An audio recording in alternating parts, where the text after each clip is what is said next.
Today I'm going to show you how to tat a flower pendant using needle tatting. The whole instructions for this are available on Instructables under Learn Needle Tatting with my flower pendant. You may notice I've done this video before, but this time with talking. What you need is a tatting needle, some thread, size 5 and size 10 crochet cotton. I'm going to go ahead and do this slow to begin with so you can see how the double stitches formed. So that's the first half, and here's the second. It's basically a half hitch knot, and that is all you're doing. This flower starts off with a ring of 6 double stitches, 1 picot, and 6 more double stitches. Now how you make a picot: start the first half of your double stitch, but instead of pulling it right next to the other knot, you're going to leave it there while you finish the second half. Then pull them together, and this leaves you this little loop called a picot. We use that for joining rings and chains together. So you go ahead and finish up your ring with 6 more double stitches. To close a ring, you're going to slide your needle through the knots, grabbing the tail with your finger down here so it doesn't close up all the way. You're going to pull your needle through that loop you just made and continue to tighten that until you have a nice ring. You're going to flip that ring over and tie a knot to close it. Next we're going to do a chain. You put the needle on the knot you made and start making your double stitches again. This chain is going to be 6 DS's, double stitches, picot, 6 double stitches, just like the ring.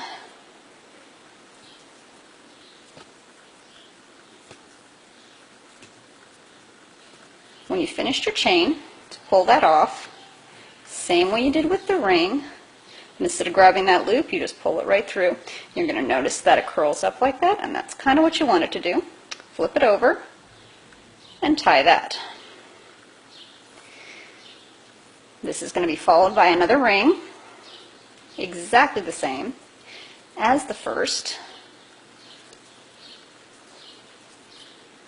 Now we're going to join these together. You can use a crochet hook for this by putting that through the loop and pulling up the thread, or you can just use the tip of your needle like I do, and you're just pulling up your working thread to attach it to the first ring, and then you finish your ring.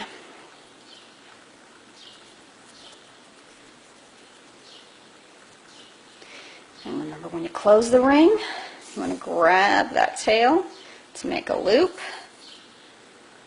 Tighten that shut, flip it over, and tie it.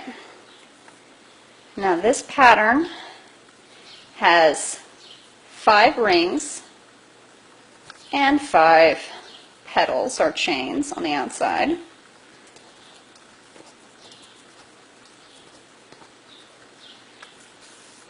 Though you can do this with more or fewer if you prefer.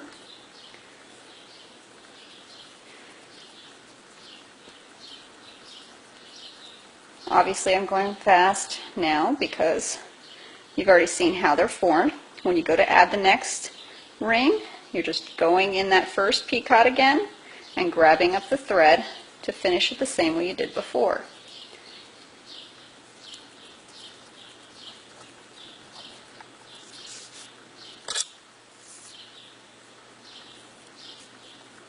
And now you can actually start to see the flower forming.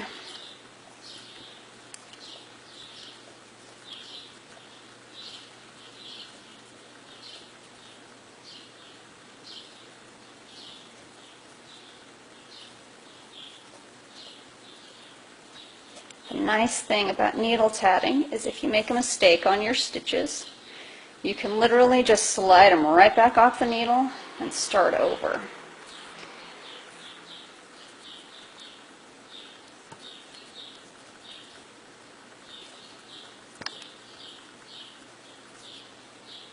You might want to pull the rings apart a little bit just so you can get a hold of that picot when you're adding the last couple of rings to the center. Now if you make that first peacock too big, you're going to have a loose flower. If you make it too small, your flower is going to be really tight. So you just want to try and experiment until you get a good fill for how big you need to leave that peacock. Now these end ones on the chains are also a great place to add beads. If you want to add beads to your flower pendant, you actually want to load those beads on your thread before you start tatting, and then pull them into place when you get to a peacock.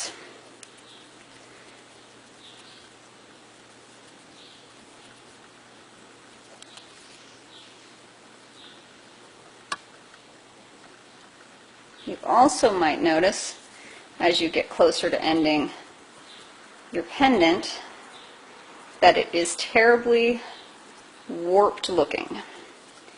This can be fixed with a quick press with a steam iron, although some people think that's the wrong thing to do with tatting, and that you should block it by washing it and pinning it out. I, however, don't do that. So here we are at our very last chain.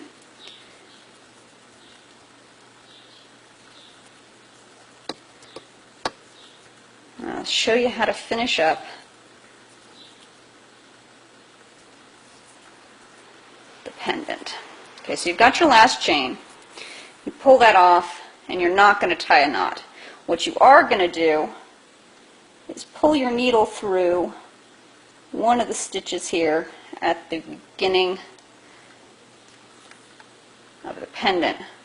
When you pull that closed, now you're going to flip it and tie it, and I recommend doing that one more time. Some people add glue to these knots. I am not one of those people. Now you've got these ends and you want to hide them. So what you want to do is take your needle, and if you haven't tied it too tightly, this should be fairly easy. You run it under the last few stitches, pull that through, and then you're just going to snip that off. Cut off the end of this, run the needle through the back side and snip that off. Press it, add a jump ring, and you have tatted a pendant.